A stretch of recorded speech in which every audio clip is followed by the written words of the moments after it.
I know that it's a line in the movie, but in many ways it's true in Hollywood that the numbers are all that really matter. And this opened at 24.8 million over the weekend. I know, And isn't that I wonder, great? was that a surprise to you? Because it kind of caught people a little bit by surprise that it opened as big as it did. I think we were all very hopeful, obviously, but you never know. I mean, they all say the tracking, that's what they refer to now, is that it's tracking well, and I'm like, well, how's the tracking on the tracking? You know?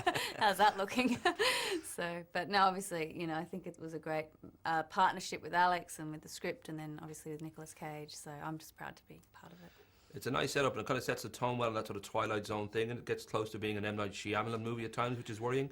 But then it ends out like the Scientology wet dream, like everybody just goes nuts, and you kind of feel, I don't know whether there were certain aspects to it that you were drawn to, whether it was the idea of, well, it'd be nice to work with Nick, or the script is interesting, or what it was that grabbed you. I'd met with Alex Proyas on a few projects before. He's a fellow Australian, so I knew him already, and so to work with him was a huge draw card.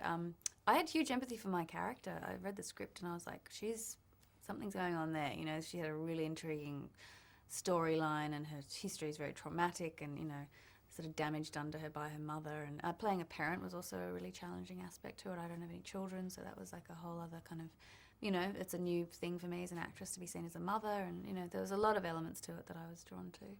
I always think there's certain lines that come into a lot of movies, and they're, I would imagine, because they're so popular and so common, that they must be difficult to deliver without sounding corny. And for example, in this one, at one point you have to shout the old favourite line, we have to save the children.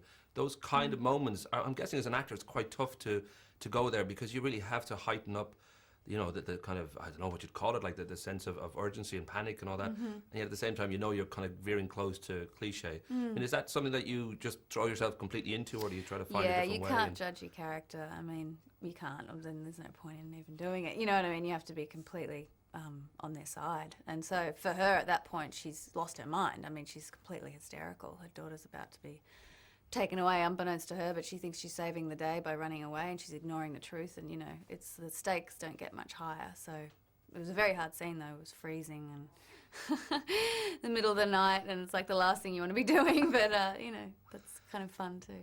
I'm glad too that your character Diana, the fact that the world is about to end and that she's just realised that her mom Lucinda wasn't crazy after all, and all these ideas and theories she had were actually quite true, and you're trying to basically save your child from the imminent disaster that's about to occur. But even amidst all this panic, you still managed to find time to put on some incredibly sexy black underwear. I don't know whether that was something that, you know, is just part of the script, or again, you know, there is that sort of, as I say, the kind of ideas in movies, you kind of need certain punchlines or certain moments. Was that something that you would have had sort of a say in, or whether there was a kind of a... Well, she had some pretty basic briefs. I'm going to have to correct you there. Right. Yes.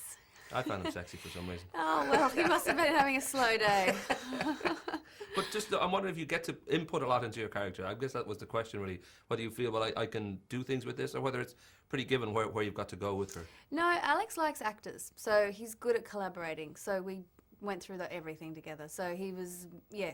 A lot of directors can't talk to actors. They don't know how to relate. And he's the opposite. He's wants your input and is open to everything. And he knows what he wants and he gets it, but then you're allowed to explore. So that I really appreciated. Especially I'd been doing a television show for a few years, and it's not a director-driven medium, so I missed that collaboration, and I really appreciated that with Al.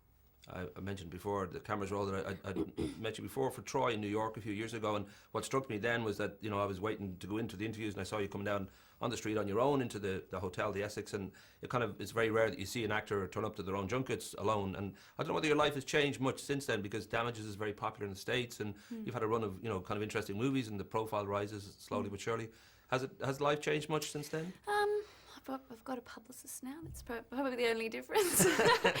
So I've got, that's really the only entourage now is you know, travelling with someone, but that's it. Other than that, no, it's pretty low key for me.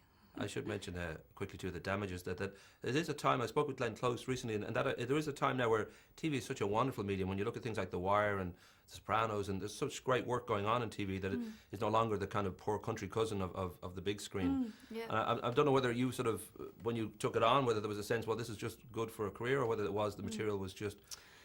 I had been watching a lot of American television, and I said to my agent, if there's anything good out there, you know, I'm really keen to be part of it. And I'm a big series watcher myself, so I enjoy that. I love being part of a show, I think, because I love Sopranos, I love Big Love and True Blood and Mad Men, and I, at the moment, watch more series than I do film, which is funny, but it sort of ended up that way. I mean, cable changed everything. It's given access to material now that you could never have before, and yeah, there's less discrimination between film and television, and obviously you see actors like Glenn or Tim Roth or Toni Collette or William Hurt, you know, doing big shows, and it's a different time for that, and I'm proud to be part of that renaissance too of the writing on American TV. So.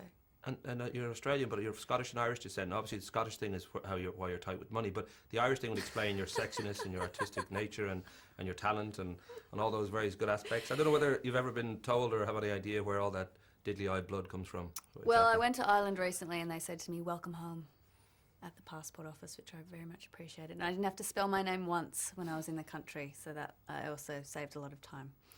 Well, I've got the same surname, so it is one of those. Oh, do you? Yes, it is a proper Irish name. B-Y-R-N-E, Oh, yeah. there you go. Well, you think of David Byrne and Gabriel Byrne. There are a few I know, out there. So. there you go. That's really unusual. I didn't realise. Where that I'm was from, my last Wicklow name. is the Byrne county. It's just thousands. Oh, upon maybe thousands. that's where I'm from. So you could have a castle there. You don't know. Maybe I do. Yeah. Yeah, Should check I that have out. to research my my heritage. Peter O'Toole used to lecture me. Oh, you're an Irish girl. You've got to do your thing. And my agent is Irish in Los Angeles, so she's always telling me as well to try and discover it. But I'm terrible. I'm very lazy. I haven't done it yet. But I did feel a kin when I went back there. It was nice to be on the home soil, the motherland. Isn't that Irish? But I was. I mean, and we like our music, we like our poetry and all that. I maybe this has changed, but you had a list. There was a list of your favorite artists: Jay-Z, that's all right. Pat Benatar, that's okay. Bob Marley, and then Bryan Adams. What Typo. the hell? Typo. Ryan Ryan, Adams. yeah. Thank God for that. Yeah. I thought we were going to And I have to get didn't one. say Jay-Z either. And Oh, also okay. my name's wrong on the internet, so you just can't That's what believe I was thinking. anything I'm you hoping it read. was all Yeah, wrong. my real name's Mary Rose Byrne, and on the internet it says my name is Rose Judith Esther Byrne. That's right. And my name is Mary Rose Byrne. So Maybe it's it's a tax totally thing. wrong. Are you dodging tax or? Oh, I wish I was getting something out of it. All I'm getting is a total misrepresentation. Rock and roll. I've been giving the friendly finger. Very Okay, nice to talk to you, cheers. man. See you later.